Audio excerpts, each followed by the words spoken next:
기도하겠습니다.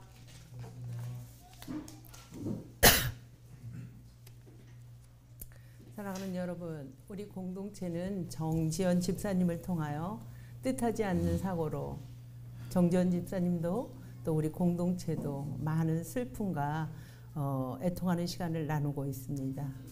특별히 누구보다 정지연 집사님께서는 말할 수 없는 두려움과 절망, 불안으로 고통의 시간 나날들을 보낼 것입니다.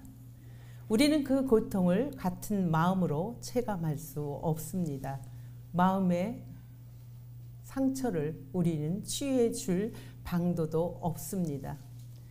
고통에 공감한다는 착각을 저술한 이길보라는 작가는 이런 말을 하였습니다. 타인의 고통에 공감한다고 느낄 때 당신은 가장 무지한 상태일 수 있다. 무지란 우리가 아는 것이나 지식이 전혀 없다는 뜻입니다. 이 말은 우리는 상대방의 고통을 함께 공감할 수 없다는 뜻입니다. 우리는 유독 고통에는 함께 아파하며 함께 연민에 잠깁니다. 안타까운 사정으로 힘겨운 이들에게 위로와 함께 공감하면 우리의 마음은 이만하면 괜찮은 사람, 이들에게 위로와 함께 공감한다고 착각하고 살아갑니다. 오롯이 서재지기님은 질문합니다. 우리는 과연 괜찮은 사람인지. 고통에 공감하며 연민에 빠지는 것은 우리가 한편 고통을 부정적인 의미로 받아들이기 때문입니다. 그 고통은 낯섦과 두려움으로 우리를 절망으로 몰아냅니다. 그 고통의 순간 있는 모습 그대로 받아들이며 익숙한 시간으로 수용과 포용으로 나아가는 것입니다. 다른가 상실로 고통이 부정적으로 쓰여지지 않는 것입니다. 물론 우리 고통은 우리에게 힘겹지만 이 다른가 상실로 인하여 고통이 부정적인 의미로만 쓰여지지 않기를 바라는 것이죠. 그래서 우리는 고통은 하찮은 것, 고통은 나한테 없어지면 좋은 것으로 바랍니다.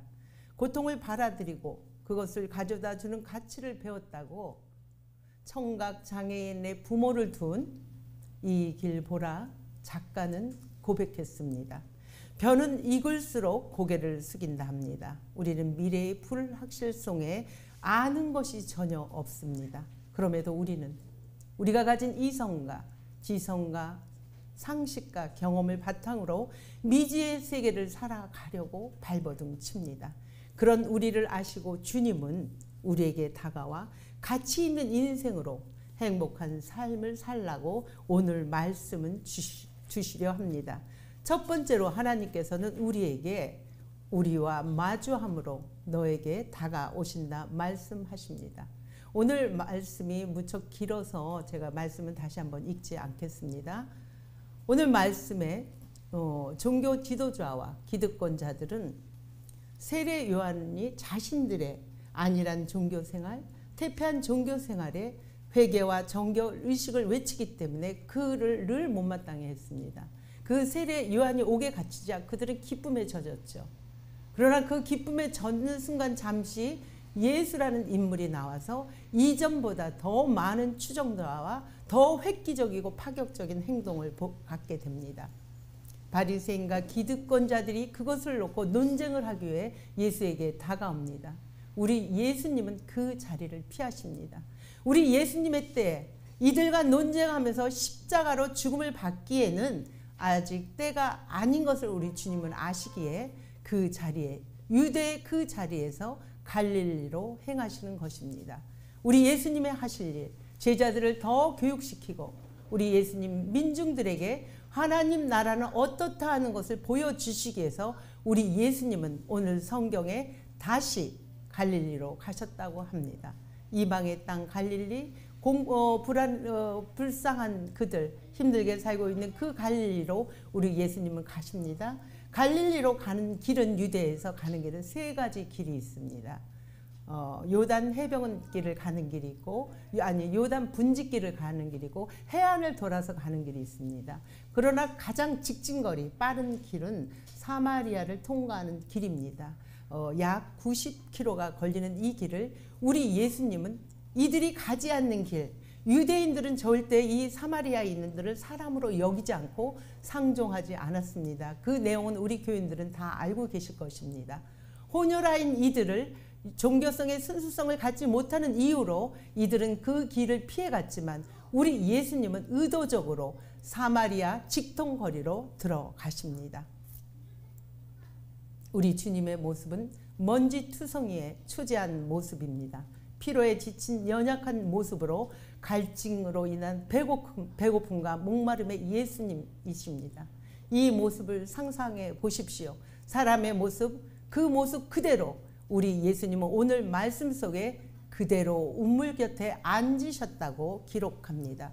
사마리아 여인에게 접근할 때 우리 주님은 신적인 모습으로 경이감과 또 두려움과 신성으로 거리를 두는 것이 아니고 가장 먼저 알아볼 수 있는 인간의 모습으로 다가가신 것입니다. 그리고 초라한 사마리아 여인을 죄인의 범죄에 드는 대상하에 두지 않았습니다. 사마리아 여인을 주체화시켰습니다. 그리고 우리 예수님은 사마리아 사람하고 말할 수 없지만 말을 겁니다. 그것도 남자도 아닌 여자입니다. 공공장소, 모두가 보는 장소에서 그 여인하고 긴 대화를 시작하십니다. 우리는 성경을 보고 당연한 것으로 여길 수 있지만 이 당시 2000년 전 일은 이것은 말을 할 수 없는 파격적인 사건이고 죽을 수밖에 없는 그러한 유대법에 위배되는 일입니다. 지금도 얼마 전에 우리가 예루살렘을 다녀왔지만 그 사람들은 우리 예루살렘 사람들, 이스라엘 사람들은 자기들이 먹는 식기가 따로 있습니다. 음식까지도 마찬가지입니다. 2000년 전의 일이라면 이것은 여러분 한번 상상을 해 보시기 바랍니다.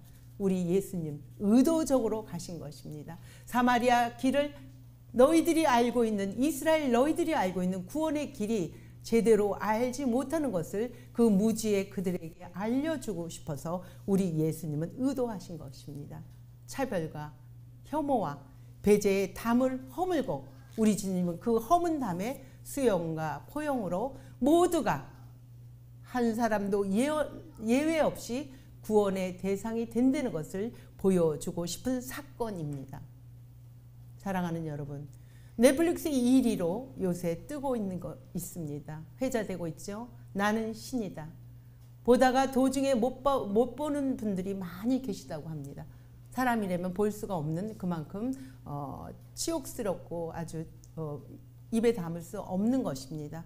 인간이 어떻게 저럴 수 있을까? 그것도 사람을 살리는 목사라는 사람이.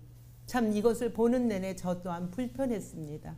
20대 대학생들, 인생에 있어서 자기 실존을 찾기 위해서 방황하는 그들을 유혹하여 하나님이 어떻다 하는 것을 잘못 인식시키며 자기의 도구로 사용했던 아주 못된 악마 중의 악마입니다.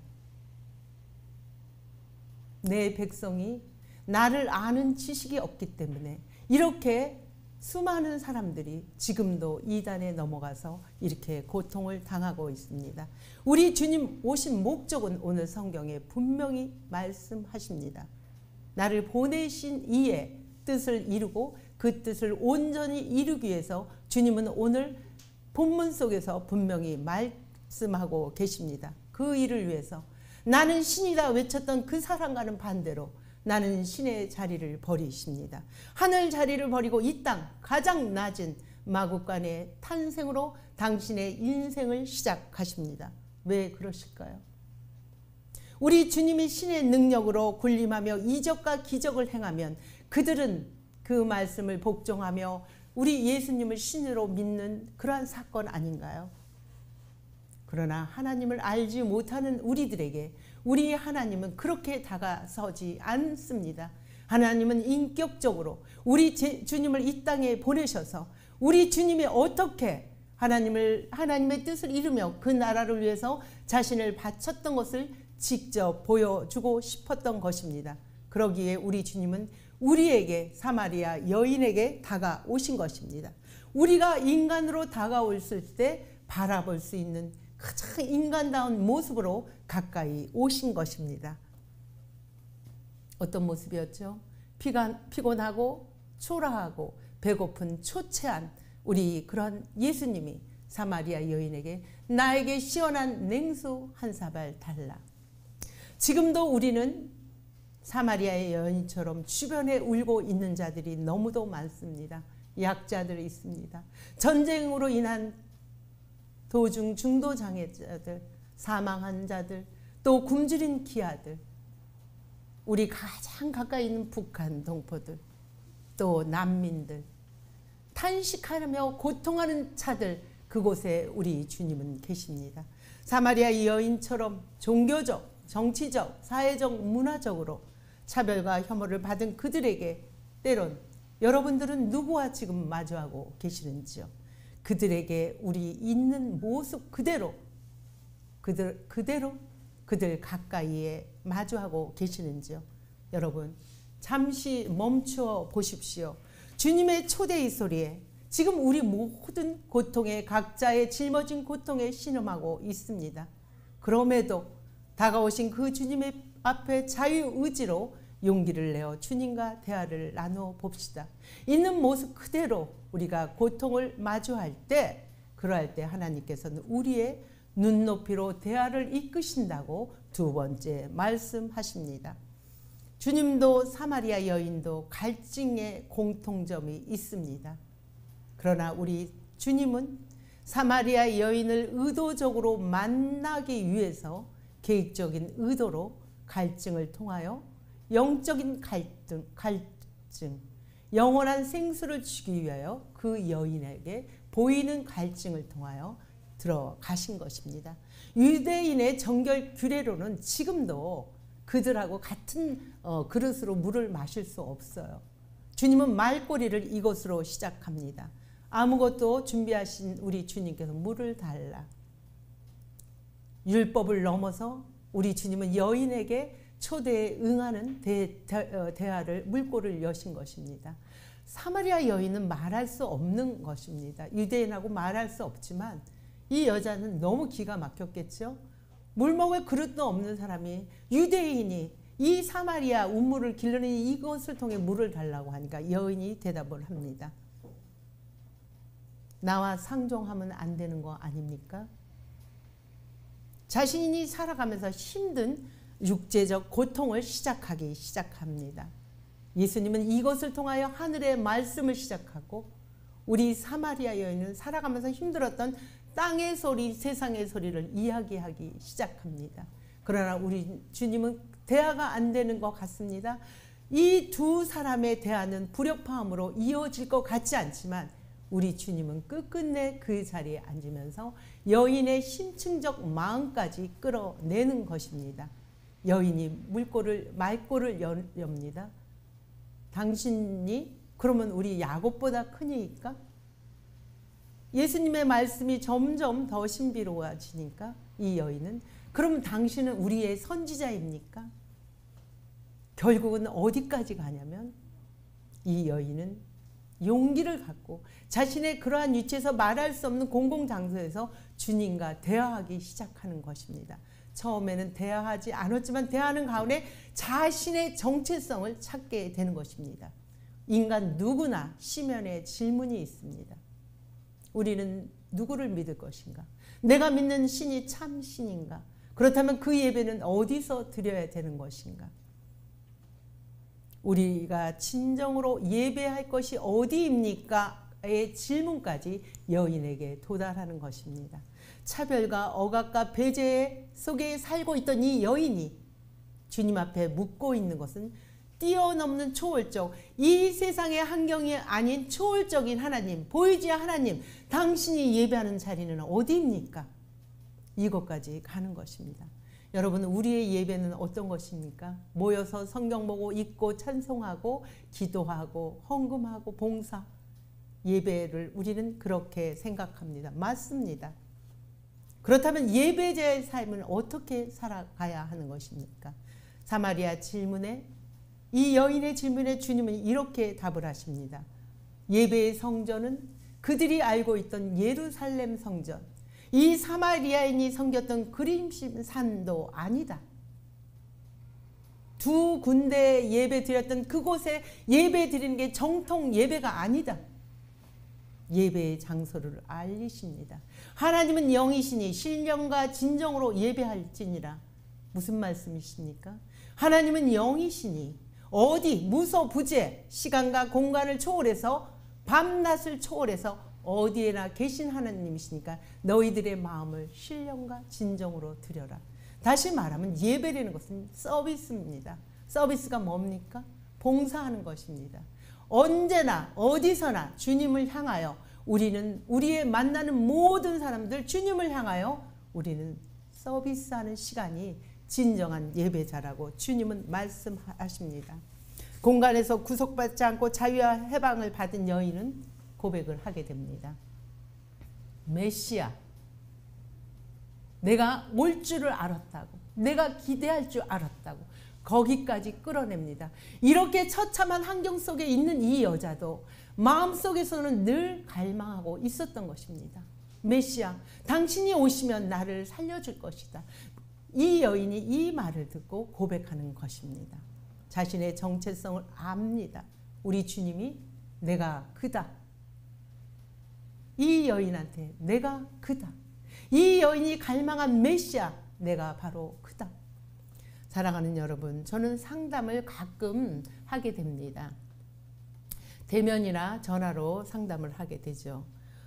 상담을 하면 내담자들의 아픔을 고스란히 느낍니다. 이들의 내담자들의 아픔을 해결하지 못해서 내 마음속에도 그 아픔이 남아 있습니다. 이들을 어떻게 해결해주고 치료해줄 방도를 찾지 못해 힘들어할 때가 많습니다. 그럼에도 저는 전화 상담이나 오시는 분들 할 때 기꺼이 이 일을 합니다. 왜 그럴까요? 가치가 있기 때문입니다. 이들의 문제는 해결해 줄 수 없습니다. 그러나 이들이 문제를 내놓으면서 이들 자신이 자기의 문제, 자기가 지금 서 있는 자리를 알아가는 과정을 열어주는 그러한 시간을 갖는 것입니다. 그래서 이들이 지금 살고 있는 그 문제 상황에서 용기를 가지고 자아 실현으로 한 걸음씩 나아갈 수 있게 길을 터주는 역할을 하기 때문에 저는 이 일을 가치 있게 생각합니다. 상담이라는 것이 그거 아닌가요? 상담은 한자어로 볼 때 서로 마주보며 이야기하는 것이라고 합니다. 이분이 누구이십니까? 우리 예수님 아니십니까?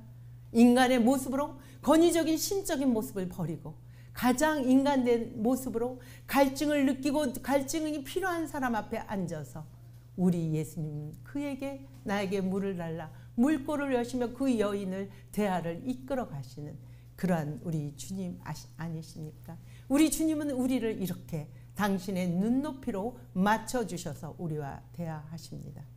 어떻게 성경에서는 말씀하시는지 우리가 아직 죄인 되었을 때 그리스도께서는 우리를 죽으심으로 우리를 하나님께 자기의 사랑을 확증하셨다고 로마서 5장 8절은 말씀하십니다.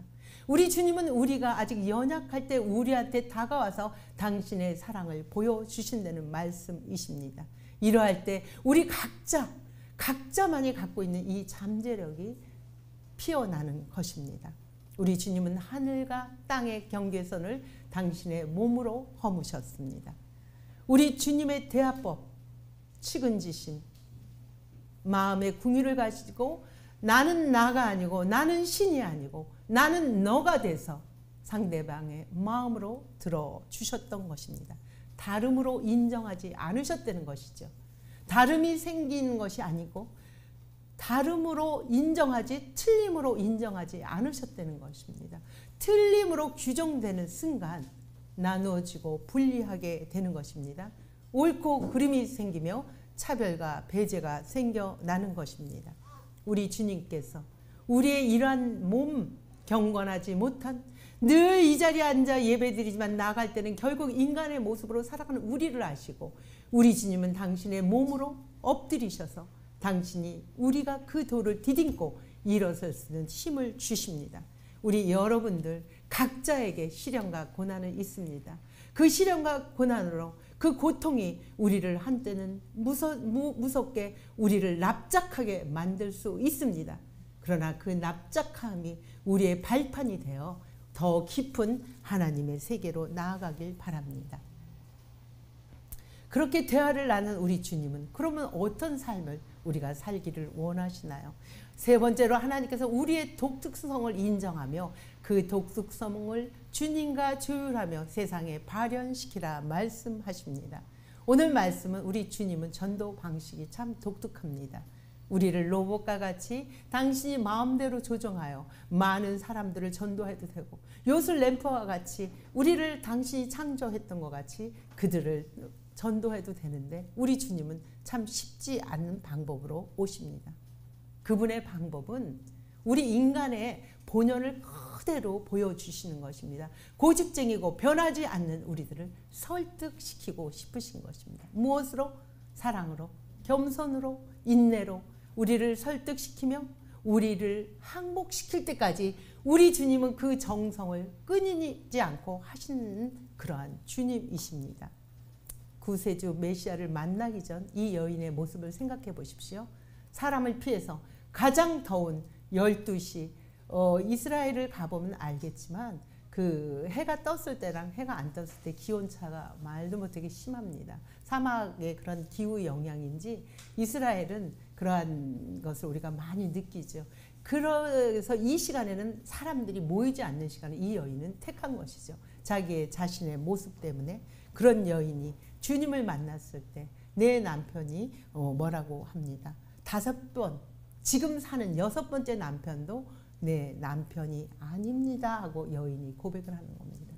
남편으로도 이 시대의 남편이 힘이고 자기의 살아가는 그러한 뭐라 그럴까 힘인 이 여인이 지금 내 앞에 동거하고 있는 남편도 내 남편이 아니라고 자기의 깊은 내면의 그 수치스러운 거를 주님 앞에 있는 모습 그대로 내놓는 것입니다. 그럴 때 우리 주님은 이 여인을 윤리적이나 도덕적으로나 이 여인을 탓하지 않습니다. 야단치시지 않는다는 소식이죠. 이 여인을 소중한 존재로 인정하니까 이 여인이 어떻게 됩니까? 물동이 있던 물동이를 버려두고 마을로 뛰어 들어갑니다. 하나님은 이렇게 우리의 가장 약한 부분을 들어 강한 자를 부끄럽게 하시며 우리의 약한 곳에 주님의 능력으로 부어주신다고 말씀하십니다. 주님을 만나기 전 이는 마을 사람들을 통해서 자기의 수치심과 자기의 열등감으로 힘들어하는 마차를 피했던 이 여인이 그래서 떼약볕 아무도 없는 곳을 택했던 여인이 마을 사람들이 많은 곳으로 창피함 수치심 없이 달려 들어가시는 것입니다. 이전에 이 여인은 자기가 주님을 만나기 전엔 자신의 욕망으로 인간의 기본적인 그것은 욕구입니다. 그것으로 살았던 여인이 우리 주님을 만나고 나서는 어떻게 변합니다. 이때 시대적 배경으로 이 여인은 윤리적으로나 도덕적으로 잘못된 여인이 아닙니다. 여자가 남자를 택하는 것이 아니고 남자가 여자로 택하고 여자는 남자의 재산입니다. 성적 도구입니다. 남자가 버리고 싶으면 버리고 또 늙은 남편이 젊은 여자를 택해서 늙은 남편이 죽으면 이 여자는 살기를 원해서 또 다른 늙은 남편한테 선택받을 수 없는 그러한 시대적 상황을 우리는 알고 있어야 됩니다. 그럼에도 불구하고 이 율법적인 거는 이 여인을 하찮게 여길 때 우리 주님은 이 여인한테 내 말이 참 되도다. 어떤 거? 지금 있는 내 6번째 남편도 내 남편이 아닙니다 할 때 그렇게 주님은 말씀하십니다. 내 잘못이 아니다. 너는 부도덕한 여인이 아니다. 주님을 만난 여인은 소속이 바뀌게 됩니다. 이전에는 수치스럽고 비참한 여인에서 예수를 전하는 전도자의 삶으로 변한다는 것입니다. 와서 보라. 와서 보라. 와서 보라라는 동네로 뛰어 들어갔지만 다시 돌아간다는 것입니다. 와서 보라는 것은 그 장소로 다시 돌아간다는 것입니다. 버려두었던 물동이 그 자리로 돌아가신다는 것입니다. 그리고 주님은 우리에게 말씀하십니다. 제자들이 먹을 것을 사왔을 때 주님 이거 드십시오 할 때 주님 말씀하십니다. 나는 내 참된 양식 너희들이 사온 그 양식을 뛰어넘어 내 참된 양식은 하나님의 온전한 뜻을 이루는 것이 참된 양식이라고 자신의 자리를 말씀하십니다. 사랑하는 여러분, 신앙생활을 하면서 우리는 세상을 무시할 수 없는 상황 속에 살아갑니다. 우리의 각자 물동이들이 있습니다. 우리는 그 물동이들이 결핍과 수치감, 열등감으로 인해서 자꾸 사람의 눈을 피하며 살아가려고 합니다. 자본주의 사회가, 소비주의 문화가, 자본과 경쟁의 시대가 우리를 그렇게 만들었습니다. 우리 모두 비어진 물동이, 그 비어진 물동이는 우리를 갈증으로 자극하게 만듭니다. 우리를 목마르게 합니다. 주변의 시선을 의식하며 그 의식하는 시선의 경계선을 긋습니다. 나를 미워하고 내가 그들하고 다르다는 그 열등감에 우리는 또한 거대한 담을 쌓아가고 있지는 않으신지요. 어쩌면 우리는 그리스도인이기에 세상 사람보다 더 큰 고통에 살아갈 수 있습니다. 이것도 저것도 아닌 정체성으로 인하여 세상 사람들은 술로, 이야기로, 놀러 다니면서 풀 수 있지만 우리는 그렇지 못하여 더 그 무게감은 가중될 수 있습니다. 우리 각자의 물동에 주님은 영원한 생수를 부어주신다 하십니다. 영원한 생수, 그것이 무엇입니까? 하나님은 신령과 진정으로 예배하는 자에게 주님은 영원한 생수를 부어주신다 하십니다. 우리 각자 독특하고 다양하고 독특한 나만이 가지고 있는 하나님의 작품들입니다. 쌍둥이라고 만든 하나님이 만드셨다고 우리 인간은 만들었다고 하면 안 되겠죠. 쌍둥이조차도 어딘가 모르게 다 다르다고 합니다. 다 우리에게는 고유성과 독특성이 있다는 것이죠. 그들을 통해서 하나님은 세상 살아가는 자기의 위치에서 퍼즐을 맞추고 싶은 것입니다. 우리 하나는 별거 아닌 것 같지만 그 퍼즐 하나하나를 맞추다 보면 아름다운 작품으로 드러납니다. 주님 또한 마찬가지인 것 같습니다. 이 여인이 감격과 감동으로 세상을 향해 와서 보라 외쳤던 그 여인, 그 와서 보라는 그 여인의 고통의 자리, 수치의 자리, 열등감의 자리입니다. 그 여인의 일상의 자리입니다. 물을 먹으러 물이 필요해서 세상 속에 들어갈 수 없는 그 자리를 이 여인은 와서 보라고 하는 것입니다. 이전에는 자기 자신을 감추었던 것을 이제는 그 자기의 그 모든 모습을 사람들한테 있는 모습 보일 때 그것이 우리에게 와서 보라는 주님의 증거자의 삶을 사는 것입니다. 그렇다면 우리는 누구에게 어떻게 참된 양식으로 살아갈 수 있을까요? 참된 양식, 고급스러운 음식을 사주는 것, 형편이 되면 좋지요. 그러나 작은 거 하나도 같이 먹고 이야기하며 주님과 같이 상담하는 우리들, 서로 마주보며 그 사람 입장에서 힘든 그 사람을 등을 토닥이며 그들과 그 길을 함께 가는 것이 우리가 참된 양식을 먹고 나누는 하나님의 온전한 뜻을 이루시는 것입니다. 말씀을 마치려 합니다. 주님은 세상 속에서 사마리아 여인처럼 은둔하며 살아가는 사람들이 너무도 많습니다. 우리도 체면이지 우리의 내면은 감추고 사는 우리들도 너무도 많다고 봅니다. 그러나 힘들게 살아가는 여인, 힘들게 살아가는 우리에게 우리 주님은 더 깊은 세계를 알려주시려 하십니다. 나의 빈 항아리를 붙들고 초라한 그 항아리만을 바라보지 말고 다가오신 주님을 바라보십시오. 세상의 시선에 차별받는 우리를 포옹하시며 우리의 내면을 깊숙이 들어와 우리와 시선을 맞추며 우리와 이야기를 해 주십니다.